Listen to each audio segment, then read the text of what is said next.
Dès que Jésus fut baptisé, il remonta de l'eau, et voici que les cieux s'ouvrirent, il vit l'Esprit de Dieu descendre comme une colombe et venir sur lui. Et des cieux, une voix disait, « Celui-ci est mon Fils bien-aimé, en qui je trouve toute ma joie. »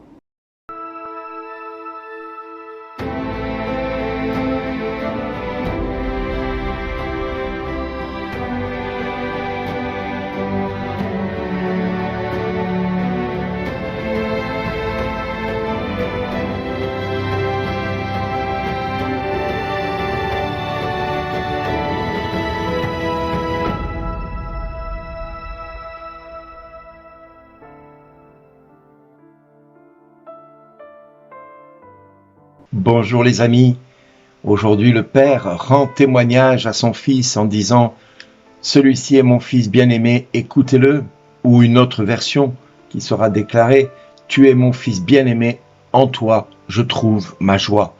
C'est ces deux versions qui sont les deux les plus proches de ce que Dieu a dit ce jour-là, puisque bien évidemment nous n'étions pas là, et que les apôtres ont relaté cet événement. Oui, il est important de prendre conscience que le Père, dans son infinie sagesse, dans son infinie bonté, ne pouvait pas se taire. Et il était important qu'il rende lui-même témoignage pour son Fils. Et c'est ce que notre cher Saint Jean, dans la première lettre, déclara que celui qui rend le meilleur témoignage pour Jésus est bien le Père. Le Père qui va rendre témoignage par l'Esprit, l'eau et le sang. C'est-à-dire l'Esprit qui plane au-dessus de Jésus, l'eau par le baptême de Jean, et puis le sang que Jésus va verser. Et voilà, nous avons les trois éléments qui rendent témoignage pour Jésus, de qui est Jésus et qui nous devons suivre. Et pourquoi le Père fait-il ce témoignage? C'est afin que le monde sache qu'il est bien le Fils de Dieu. Parce que si le Père ne rend pas témoignage, qui d'autre peut rendre le meilleur témoignage? Aujourd'hui, nous avons dans cette révélation que l'esprit, l'eau et le sang sont les trois éléments qui vont permettre aux hommes de ce monde d'entendre le Fils de Dieu. S'il n'y avait pas ces trois éléments, il manquerait forcément une révélation. Cette révélation, par exemple, si nous prenons l'esprit de Dieu, c'est l'esprit qui planait au-dessus des eaux le jour de la création. C'est le premier verset de la Bible.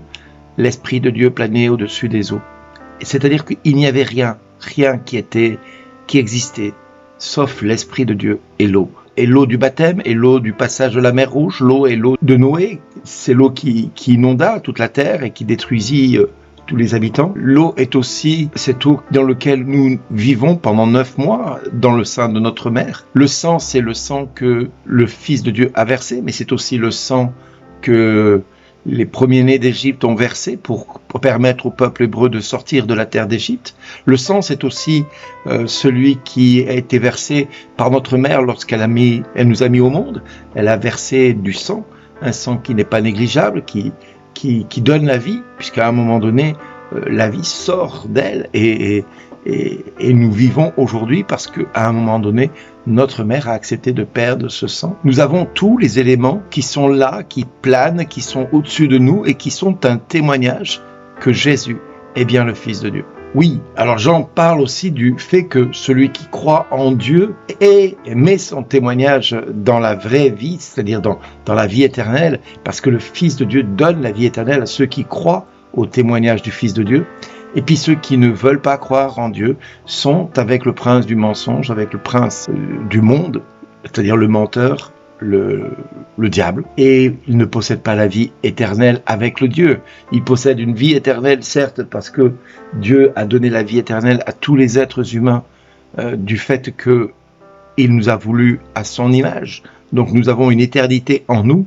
L'éternité est de passer l'éternité avec lui ou sans lui.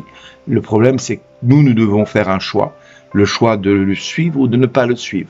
Et ceux qui font le choix de le suivre, amen. Ceux qui ont du mal à le faire, mais qui ne nient pas la présence de Dieu, qui ne nient pas, cette appartenance au Fils de Dieu, eh bien, vont avoir cette vie éternelle, je dirais en deux détentes, puisque l'Église professe quelque chose de puissant, de fort, c'est-à-dire le purgatoire. C'est vrai que dans beaucoup de témoignages, les saints depuis la nuit des temps parlent des révélations qu'ils ont reçues par le Seigneur et par par le ciel, comme quoi le purgatoire existe. Ce n'est pas un dogme dans la parole de Dieu. Or, je voudrais quand même rappeler que nous avons une histoire avec la parole de Dieu qui n'est pas la moindre, puisque, par exemple, si nous prenons l'évangile de Matthieu, l'évangile de Marc, de Luc ou de Jean, qui a décidé qu'il y avait 4 évangiles ? Qui a décidé que les évangiles s'appelaient Matthieu, Marc, Luc et Jean ? Eh bien, c'est l'Église catholique. Elle a bien eu une révélation de bien reconnaître ces textes-là. Alors, on veut bien l'écouter pour prendre cette référence-là et s'appuyer sur cette référence-là qui vient de l'histoire de l'Église catholique. Si on prend par exemple dans 1 Timothée 2,5, il n'y a qu'un seul médiateur entre Dieu et les hommes. Oui, il n'y a qu'un seul médiateur entre Dieu et les hommes, c'est Jésus, mais nous sommes aussi des médiateurs. Quand je prie pour vous, quand vous priez pour moi, quand vos parents vous ont amené à Jésus, quand vous avez rencontré quelqu'un qui vous a amené à Dieu, il a été médiateur entre Dieu et les hommes, il a été médiateur entre vous et les hommes. Oui, il a été et entre vous et Dieu, il a intercédé, il est intervenu pour que vous rencontriez Dieu. Voilà. Donc, nous voyons que tout le monde est capable de rendre un témoignage de foi, un témoignage d'espérance, un témoignage d'amour, un témoignage vécu par l'Esprit Saint qui suscite dans nos cœurs une interpellation, une vie. Et cet évangile, il est comme tous les autres, une révélation qui a été donnée à un moment donné, à un instant T, qui a été reconnue par l'Église catholique et qui aujourd'hui, plus personne ne va contredire ce témoignage-là, parce que c'est une réalité que l'Église a fini par reconnaître et accepter et à transmettre de génération en génération, et c'est venu jusqu'à nous aujourd'hui. Alors le purgatoire en fait partie, d'autres dogmes comme l'Eucharistie est une révélation qui a été apportée par l'Église catholique, qui est à accueillir telle qu'elle est, et non pas à contester, parce que c'est une révélation qui a été faite, qui s'est manifestée comme quoi Jésus a dit « Je suis le pain de vie ». Si, ça a été dit dans l'évangile de Jean aussi. Donc vous voyez que tout est lié dans les révélations que Dieu nous fait à travers sa parole, mais aussi par des révélations mystiques qui nous sont données par des saints, par des personnes qui ont reçu de la part de Dieu des révélations. Et la plus grande des révélations, c'est que Jésus est le Fils de Dieu, et cette révélation a été donnée par qui ? Par Dieu le Père, au sein de son Église catholique, qui a transmis l'évangile de Marc, qui nous dit « Celui-ci est mon Fils bien-aimé, en qui j'ai mis tout mon amour, ou en qui je trouve toute ma joie. Celui-ci est mon Fils bien-aimé, écoutez-le. » C'est une révélation qui a été donnée à l'Église catholique et qui nous vient aujourd'hui depuis 2000 ans jusqu'à nous aujourd'hui. Alors réjouissons-nous, parce que si le Père témoigne par maintes manières, et de maintes manières, il témoigne aussi par des révélations mystiques, qui ne sont pas forcément écrites noir sur blanc, mais qui font partie de ce qu'on appelle la tradition orale, la tradition humaine, la tradition ecclésiale, et qui n'est pas négligeable et qu'il faut prendre en compte.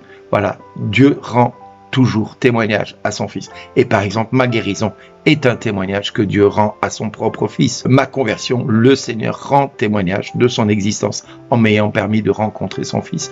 Les 7 minutes sont un moyen aussi pour Dieu d'intercéder et d'être médiateur entre lui et vous qui écoutez ces 7 minutes.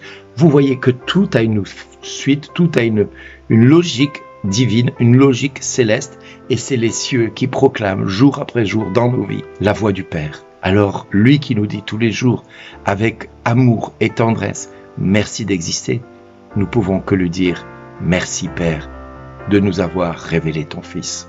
Amen. Merci d'exister.